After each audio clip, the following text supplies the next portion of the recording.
40 ans que tu fais du roller, donc ça t'a plu au final. J'ai commencé à 6 ans. Alors, voilà, le challenge, en fait, il y avait une compétition devant chez ma grand-mère. Et j'avais dit à ma grand-mère, allez, l'année prochaine, je vais gagner la course devant chez toi.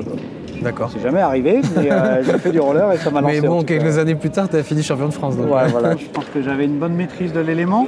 Et du coup, ça donnait beaucoup de plaisir, en fait, à bien comprendre le geste et à le rendre efficace. Du coup, ça m'a passionné. Puis après, il y a tous les à côté, l'ambiance, le fait de rencontrer du monde, de voir des gens de plein de pays. C'est devenu un projet de vie aussi. Le fait de vouloir être champion du monde dans une discipline, ça fait qu'on construit un peu toute sa vie autour. Et pendant au moins une bonne partie, pendant une vingtaine d'années au moins.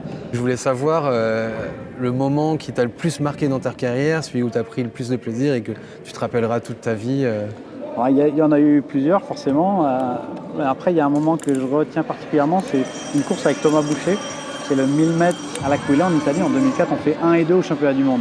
C'était une course d'équipe. On a bien couru ensemble en fait. Et le fait que deux Français fassent 1 et 2 sur un championnat du monde sur un 1000 mètres, c'était déjà un truc assez historique quand même pour l'équipe de France. Mais après, ça a créé une relation particulière entre nous, une amitié qui restera à vie, je pense. Sur ça. D'accord. Est-ce que tu peux nous donner un peu des détails sur la course, peut-être ? On avait une tactique, il y avait Thomas devait suivre l'Italien, moi je devais suivre l'Américain. Et à 2 tours et demi de la fin, on s'est retrouvés 1 et 2. Et moi j'ai senti qu'il fallait faire le dépassement de l'Américain pour aller protéger Thomas qui était en train de doubler. Et en fait, après Thomas, il a bien lancé. Moi, j'ai un peu protégé les trajectoires. Je suis un peu la chicane. C'était autorisé à l'époque. Aujourd'hui, ça ferait faute d'équipe. C'est intéressant parce que du coup, les règles ont un peu évolué. Les règles ont évolué. Voilà. C'est mieux que ça soit faute d'équipe maintenant parce que c'était. Mais ça faisait partie du sport. Ça faisait partie finalement de celui qui était capable de faire ça pour un autre. C'était aussi un signe de maîtrise tactique. Moi, je cherche là, en faisant ces interviews, à trouver des pistes pour en fait développer le roller et puis pour trouver comment vous faisiez avant pour avoir des teams internationaux et pour que ça prenne aussi bien, etc. Je me suis dit, j'ai posé la question au plus connu du roller. En fait, c'était une période d'or. On avait un coup de bol énorme aussi. On a eu une génération avec Arnaud, avec Thomas, Massimiliano Presti et tous les autres. On est tombé sur des années où on a eu du bol en fait. Il y avait un boom du roller, c'était le début des années 2000. Donc il y avait un marché entre la course et le fitness qui était très lié. Il y avait beaucoup de ventes de patins de fitness et ça finançait finalement la course. On peut dire les marques, c'était Rollerblade et Salomon. Rollerblade et Salomon qui étaient les grosses marques, mais il y avait aussi Rochester, il y avait même des sponsors extérieurs, nous on était sponsorisés par Volkswagen, après par Saab, des sponsors importants, ce qui montrait que le sport avait aussi un peu de couverture médiatique qui sortait du roller.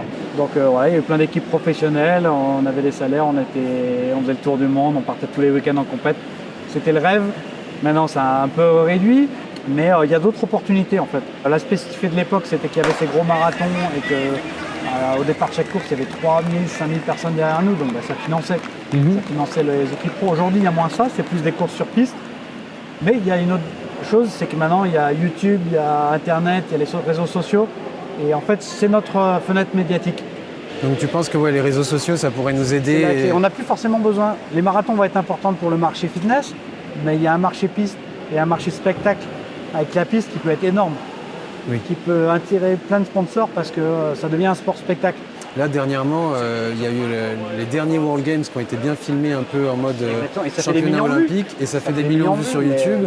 Et c'est vrai que les gens ils s'y retrouvent parce que c'est bien présenté, le speaker est bien, c'est bien filmé, c'est très compréhensible. Dès que c'est bien filmé, qu'il y a un bon speaker, on fait des millions de vues. Et quand on commence à faire des millions de vues, on va fait des millions, ça intéresse des sponsors. Donc voilà, je pense que la clé du développement, elle est là-dedans. Donc ça passe par des événements comme Geisingen, ça passe par des événements comme les 3 pistes. Il faut qu'on améliore notre capacité de production médiatique, notre capacité à bien commenter les courses et à faire des images spectaculaires. Parce que le spectacle, à chaque fois, il est sur les courses, il est tout le temps là en fait. Donc maintenant, il faut juste bien filmer, bien mettre en valeur et on va faire un carton. Et je voulais savoir également... on va dire le moment le plus marrant de ta carrière. Ouais, alors il n'était pas marrant sur le moment, mais après, avec du recul, c'est rigolo. On avait une Coupe du Monde à Rome, 5000 participants, le départ prévu à 4h30. Il faisait hyper chaud, donc nous, on s'était mis à l'ombre. Et puis, je vais m'échauffer et tout. D'un coup, je vais mettre mes patins.